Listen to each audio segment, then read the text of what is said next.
So hello welcome everyone. Wireless classes की एक सबसे बेहतरीन वीडियो में आप सभी का वेलकम है। और ये वीडियो बहुत ही स्पेशल है क्योंकि मैं इसमें आपको एक ऐसे स्टूडेंट से मिलाने वाला हूँ जिन्होंने अतुल महेश्वरी छात्रवृत्ति परीक्षा को ना केवल क्रैक किया है, सब कुछ प्रोसेस कंप्लीट किया है।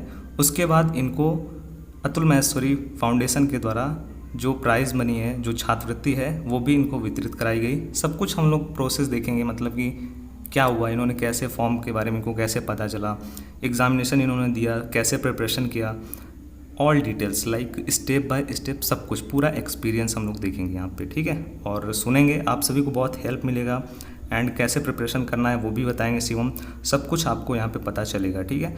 सो सबसे पहले तो वायरलेस क्लासेस की तरफ से एंड मेरी तरफ से, हर्ष सर की तरफ से शिवम को सबसे पहले ढेर सारी शुभकामनाएं आपके ब्राइट फ्यूचर के लिए एंड आपको नेक्स्ट आप अपनी लाइफ में जो कुछ करोगे उसके लिए ढेर सारी वेल विशेस। सबसे पहले शिवम आप अपने बारे में कुछ बताइए। हेलो।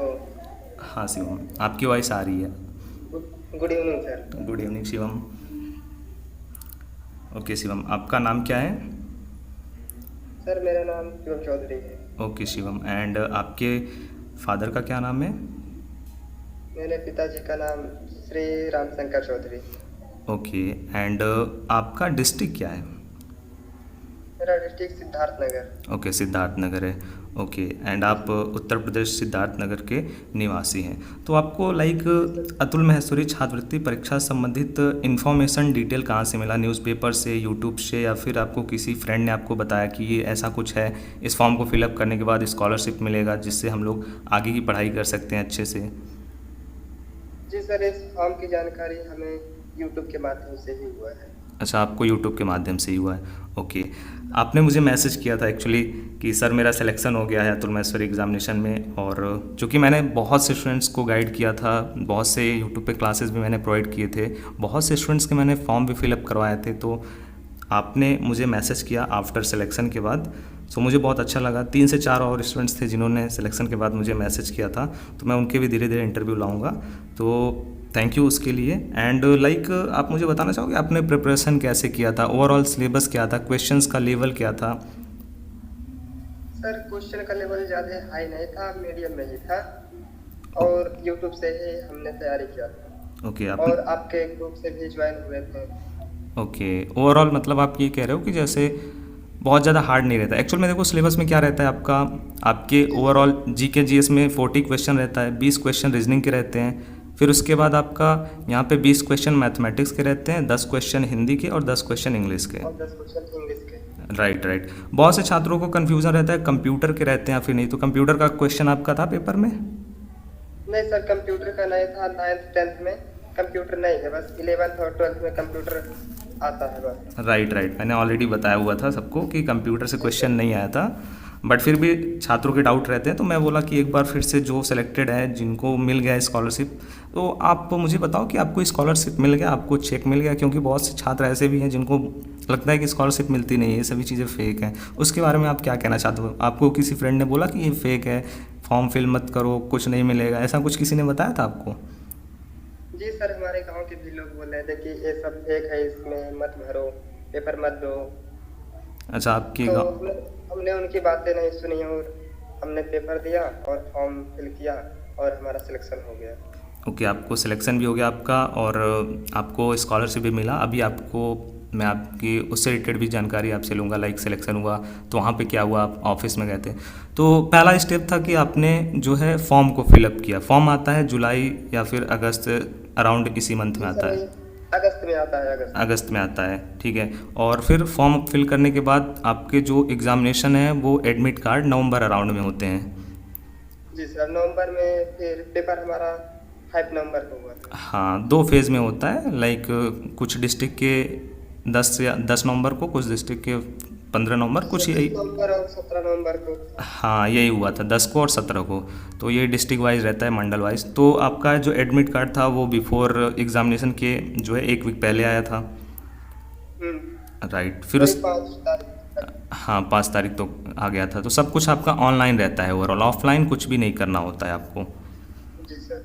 हाँ, उसके बाद आपने एडमिट कार्ड अपना डाउनलोड किया, फिर उसके बाद आप एग्जामिनेशन देने गए। तो पेपर में सभी प्रकार के क्वेश्चन किस प्रकार के थे? लाइक एमसीक्यू था, कुछ लिखने के लिए भी था, डिस्क्रिप्टिव? नहीं सर, कुछ लिखने के लिए नहीं था, सभी क्वेश्चन ऑब्जेक्टिव थे। सभी क्वेश्चन एमसीक्यू थे, ऑब्जेक्टिव यहाँ पे थे, ठीक है। ओवरऑल यहाँ पे 100 क्वेश्चन रहते हैं ना? जी सर, 100 क्वेश्चन। ठीक है, 100 क्वेश्चन था। और उसके लिए आपको टाइम कितना मिला था? 90 मिनट। 90 मिनट, मतलब कि आपके टोटल 1 घंटा और 30 मिनट का टाइम आपको दिया गया था 100 क्वेश्चन के लिए।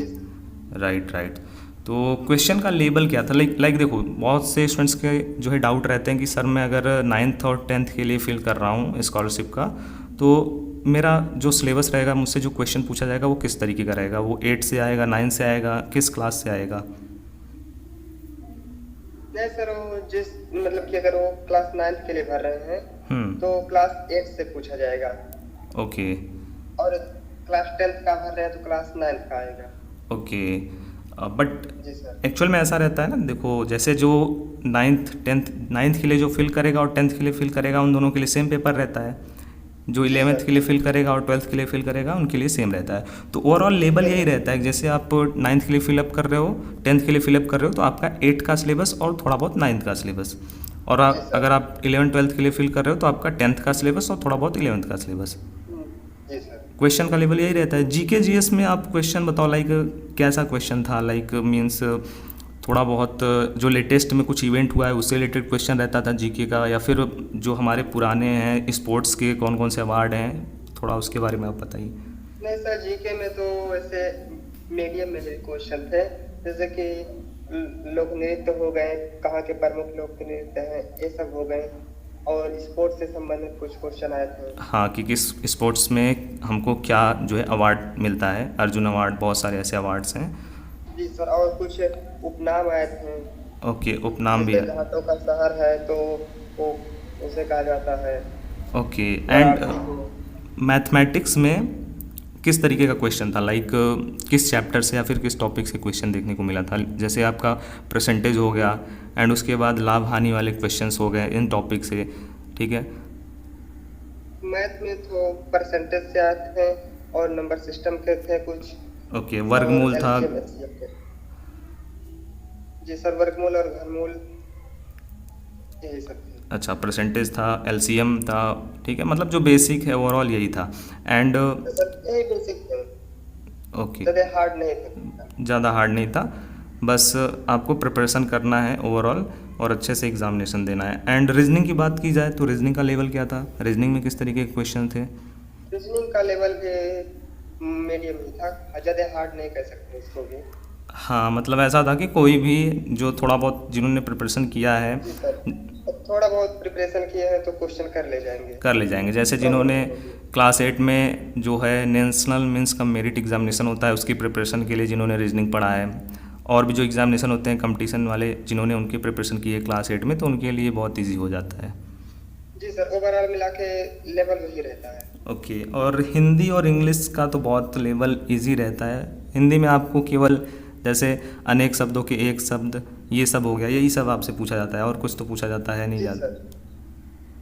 वर्तनी से कुछ क्वेश्चन भी उठते हैं। ओके, अनेकार्थी शब्द हो गया, उसके बाद आपके वर्तनी हो गया, ये सब हो गया। और इंग्लिश में मैक्सिमम यही रहता है, जैसे कि सुटेबल टेंस कौन सा है, टेंस का फॉर्म, वो filling the blanks maximum. Tense के फॉर्म आते हैं, एंटोनियम सिनोनिम हो गए, वन वर्ड सब्स्टिट्यूशन हो गए। ओके ओके ओके, सो आपके इस इंटरव्यू से बहुत हेल्प मिलेगा स्टूडेंट्स को। सो चलो, अभी ये तो हो गया कि आपने फॉर्म फिलअप कर लिया, एडमिट कार्ड आपने डाउनलोड कर लिया, सब कुछ आपने कर लिया, एग्जामिनेशन भी आपने दे दिया। फिर उसके बाद सबका डाउट रहता है कि जब हम एग्जामिनेशन देने जाते हैं सेंटर पे, तो कुछ क्या स्पेसिफिक आपको वहाँ पे लाइक क्या क्या लेके जाना होता है? कुछ वहाँ पे ड्रेस कोड है वो पहन के जाना होता है? नहीं सर, ड्रेस अपने हिसाब से आप सिंपल ड्रेस पहन के जा सकते हैं, और साथ में आधार लेना होता है, और फोटो लेकर जा सकते हैं, और एडमिट कार्ड होता है बस, और पेन। ओके, आपके पास एक पेन होना चाहिए क्योंकि आपको वहाँ पे फिल करना रहेगा, जो भी वहाँ पे आपके OMR शीट रहता है, OMR शीट रहता है आपको वहाँ पे दिया जाता है फिल करने के लिए, जिससे OMR शीट होता है। ओके। एंड चलो ये हो गया ओवरऑल सब कुछ यहाँ पे। तो फिर आपका रिजल्ट आने से पहले मतलब कि टॉपर्स का जैसे वेरिफिकेशन भी होता है, तो आपको वेरिफिकेशन के लिए क्या कॉल आया था, ईमेल के माध्यम से आया था या फिर आपके घर पे आए थे? जी सर, पहले तो वो कॉल के माध्यम से इंटरव्यू ली थी, वो मैम थी। ओके। उसके बाद में फिर 1 से 2 दिन बाद फिर वेरिफिकेशन के लिए कॉल आया था कि वो घर पर आएंगे और वेरिफिकेशन के लिए, और हमारा डॉक्यूमेंट वेरिफिकेशन करेंगे। ओके, डॉक्यूमेंट वेरिफिकेशन इसलिए इम्पॉर्टेंट है क्योंकि अगर आपने कुछ गलत डॉक्यूमेंट फिल कर दिया है, वहाँ पे कुछ गलत इन्फॉर्मेशन फिल कर दिया है, गलत इन्फॉर्मेशन वहाँ पे अपलोड कर दिया है फाइल, तो आपका जो फॉर्म है वो रिजेक्ट कर दिया जाएगा। जी सर। उसी समय आपको जो है रिजेक्ट कर दिया जाएगा। तो इसीलिए आपको फॉर्म फिल करते समय बहुत ही अच्छे से वहाँ पे सावधानी बरतनी है, आप सभी के लिए यही है। बाकी मैंने बहुत से स्टूडेंट्स के फॉर्म फिलअप करवाए हैं, तो वो भी आप जो है कांटेक्ट कर सकते हो, क्योंकि करेक्ट फॉर्म फिल करना भी मोस्ट इम्पॉर्टेंट पार्ट है। तो चलिए यहाँ पे आपका वेरिफिकेशन भी कंप्लीट हो गया। फिर उसके बाद आपको कैसे पता चला कि आप सेलेक्ट हुए हो? सर कॉल के माध्यम से बताया था कि आप सिलेक्ट हो गए। उसके बाद में कुछ दिन बाद व्हाट्सएप पे वो भेजे थे टॉपर लिस्ट। ओके, व्हाट्सएप पे आपको भेजा गया था टॉपर लिस्ट, उसमें आपका नाम भी था और कॉल पे आपको बता दिया गया था। तो देखिए आपने जो नंबर वहाँ पे दिया हुआ है फॉर्म फिल करते टाइम, उस नंबर को आपको एक्टिव रखना है, नहीं तो अगर उस नंबर पे नंबर पे एक्टिव रखना है, उस नंबर को कभी बंद नहीं रखना है, और ईमेल जो दिए हैं उसको भी चालू रखना है। हाँ, तो ईमेल आईडी वैलिड होना चाहिए, मोबाइल नंबर आपका खुद का पर्सनल होना चाहिए। ऐसा नहीं कि आपने किसी दुकानदार का जहाँ से आपने फॉर्म को फिलअप करवाया वहाँ पे जा कर के उनका नंबर आपने दे दिया, तो फिर आपको लॉस हो सकता है कि आप सेलेक्ट भी हो तो भी आपको प्रॉब्लम हो जाएगी। तो चलिए उसके बाद आगे का क्या है प्रोसेस, लाइक आप सेलेक्ट भी हो गए, फिर उसके बाद आपको क्या बताया गया कि लाइक अब आपको नेक्स्ट क्या करना है, कहाँ पे आना है? सर उसके बाद उन्होंने कॉल के माध्यम से बताया कि आपको नोएडा ऑफिस आना पड़ेगा और यहीं पर सम्मान समारोह होगा। ओके, यहीं पर सम्मान समारोह आपका होगा। फिर उसके बाद वहाँ पे क्या हुआ, लाइक आप कब गए थे एंड वहाँ पे जाने के लिए आपने क्या किया? उन्हीं की तरफ से सब कुछ था, टिकट या फिर? सर उन्होंने 22 अप्रैल को बुलाया था और टिकट भी आने और जाने के लिए भी उन्होंने ही भेजा था। अच्छा, सब कुछ उन्होंने अपनी तरफ से अरेंज किया था। तो आप वहाँ पे ऑफिस में गए, तो फिर वहाँ पे रहने का भी जो पूरा खर्च था, इंतज़ाम था, वो सब अमर उजाला की तरफ से था? रहने का और खाने का वो खर्च सब अमर उजाला वाले ही देखते थे। ओके, तो ये कितने दिन तक का वहाँ पे था आपका पूरा शेड्यूल? 3 से 4 दिन का था। 3 से 4 दिन का। तो फिर वहाँ पे क्या क्या हुआ, like first day, second day, third day, थोड़ा सा आप उसके बारे में बताइए। जी फर्स्ट डे सर वो लेकर गए थे थोड़ा टहलाने के लिए, बॉर्डर पे लेकर गए थे। ओके, कौन से बॉर्डर पे लेके गए थे? वो पंजाब बॉर्डर और राजस्थान बॉर्डर। अच्छा, Punjab border and Rajasthan border. Okay, तो फिर आप वहाँ पे किससे मिले बॉर्डर पे? जो हमारे सैनिक बल हैं उनसे जा कर के आपने मिला, बातचीत कुछ किया उनसे? जी सर, बातचीत हुई। अच्छा अच्छा, आपने बातचीत भी किया, कुछ उनसे पूछा, लाइक आपको यहाँ पे कुछ आप उनसे एक्सपीरियंस लिया? जी सर, उन्होंने एक्सपीरियंस दिया कि आपको आगे पढ़ाई करनी है और खूब मेहनत करनी है। खूब मेहनत करनी है, जी हाँ बिल्कुल। एंड फिर उसके बाद क्या हुआ नेक्स्ट डे में? नेक्स्ट डे में सर उसके बाद में 1-2 जगह और लेकर गए थे, और फिर आर्मी कैंप में लेकर गए थे जहाँ वो रहते हैं। ओके। एंड और वहीं पर वो हम्म। अपने म्यूजिक कर रहे थे ना आर्मी कैंप में, अच्छा। तो ये दिखाकर फिर लेकर आए थे घर। ओके, एंड फिर उसके बाद आपको अमर उजाला का ऑफिस भी उन्होंने दिखाया होगा, जहाँ पे न्यूज़पेपर वगैरह सभी चीज़ें जो है? जी सर, जहाँ न्यूज़पेपर बनते हैं वो सब ऑफिस सब दिखाए थे। कैसे बनता है वो प्रोसेस? न्यूज कैसे रिलीज होते हैं, मतलब इतने जल्दी कैसे पहुंच जाते हैं सब लोगों तक। ओके, सब बताया था उन्होंने। और आपको वहाँ पे कुछ एप्रिसिएशन सर्टिफिकेट ये सभी चीज़ें प्रोवाइड की गई थी? जी सर, सर्टिफिकेट भी मिला था और चेक के माध्यम से पैसे भी दिए। अच्छा, आप सर्टिफिकेट अपना दिखा सकते हो, आपको वहाँ पे क्या क्या प्रोवाइड किया गया था, लाइक? जी सर, दिखा सकते ओके। यही है सर, मैडम। ओके, आपको मेडल मिला था, ओके, वाह। जी सर, अच्छा, और सर्टिफिकेट? और एडमिट कार्ड है। अच्छा, ये आपका एडमिट कार्ड है, वो आईडी कार्ड है जो सेलेक्टेड स्टूडेंट का रहता है, सभी का अलग अलग रहता है। जी सर। ओके।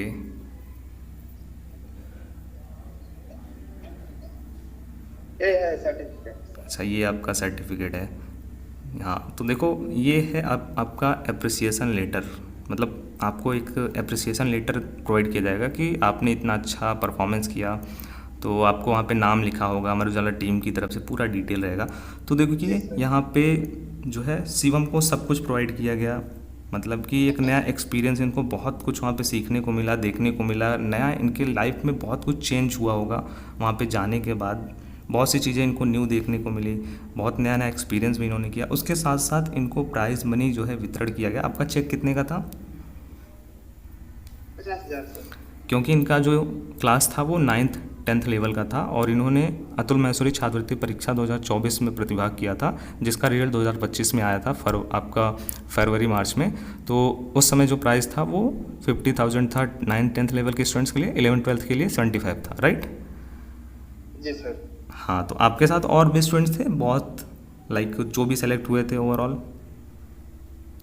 जी सर, हमारे साथ बहुत स्टूडेंट थे, मतलब वहाँ से 46 बच्चे सेलेक्ट हुए थे। 46 बच्चे थे। और वहाँ पे दिव्यांग भी छात्र अवेलेबल थे, क्योंकि 2 या जी 1 सर। दिव्यांग छात्र के लिए भी छात्रवृत्ति थी। 2 छात्र थे दिव्यांग थे जो। हाँ, 2 छात्रों के लिए दिव्यांग छात्र जो हैं उनके लिए भी अवेलेबल रहता है। और जी दिव्यांग सर। छात्रों के लिए ये बाउंडेशन रहता है कि लाइक वो एग्ज़ाम देने जब जाएंगे तो अपने साथ जिसको लेके जाएंगे वो उनसे एक क्लास जो है नीचे का रहना चाहिए। तो ये जी बाउंडेशन, सर। हाँ, तो आप लोग इसको भी नोट कर लीजिएगा।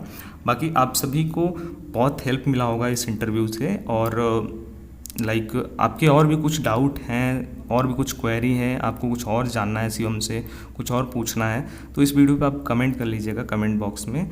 मैं शिवम अवेलेबल रहेंगे, क्योंकि शिवम अगर टाइम देंगे फिर से मैं इनका एक और इंटरव्यू ले लूँगा जिसमें आपकी क्वेरीज़ को जो है ये सॉल्व कर देंगे, क्योंकि शिवम हमारे साथ ऑलरेडी कनेक्टेड है, बहुत अच्छे स्टूडेंट हैं। आप शिवम अपने एंड से कुछ बोलना चाहोगे, लाइक कुछ अपना एक्सपीरियंस शेयर करना चाहोगे, टिप्स देना चाहोगे जो प्रिपरेशन करना चाहते हैं? जी सर, जो प्रिपरेशन करना चाहते हैं बस उसे अपने सिलेबस को ही पूरा करें, उसके बाद में थोड़ा सा यूट्यूब के माध्यम से कुछ वीडियो देख सकते हैं। ओके, तो आप सिलेबस को भी पूरा करिए, यूट्यूब का भी हेल्प लीजिए, जो क्लासेस प्रोवाइड की जा रही है उनको आप अच्छे से देखिए। ओवरऑल आप एग्ज़ाम में पार्टिसिपेट करिए। ओवरऑल आपको जी सबसे लिए ये इम्पॉर्टेंट है आपके लिए कि आप एग्ज़ाम में पार्टिसिपेट करिए। आपको कुछ ना कुछ सीखने को मिलेगा। आप सेलेक्ट हो जाते हैं तो आपको तो प्राइजेस मिलेंगी, नया अनुभव मिलेगा, नए एक्सपीरियंस मिलेंगे, तो वो सब चीज़ें तो आपको मिलेंगी, बट आप पार्टिसिपेट ज़रूर से करिए, ठीक है? क्योंकि बहुत से लोग हैं बोलते हैं प्राइजेस नहीं मिलता है, ये सब कुछ फेक है, बट ऐसा कुछ नहीं है। बहुत से स्टूडेंट्स को मिला है और अदर स्टूडेंट्स भी हैं जो कनेक्टेड हैं हमारे साथ, वो भी अपना जो है एक्सपीरियंस शेयर करेंगे। सो ओवरऑल आज का जो ये इंटरव्यू है उसमें हम इतना ही रखते हैं। और आपकी अगर कुछ और क्वेरीज़ हैं, कुछ और क्वेश्चंस हैं तो आप पुट आउट कर सकते हो। एंड लास्ट में आपको मैं शिवम से कुछ और क्वेश्चन एक पूछ लेता हूँ, लाइक आपको नेक्स्ट आपका एम क्या है? आप अभी 9th क्लास में हो, तो आपको आगे क्या बनना है? आपका कुछ ड्रीम क्या है, एम क्या है?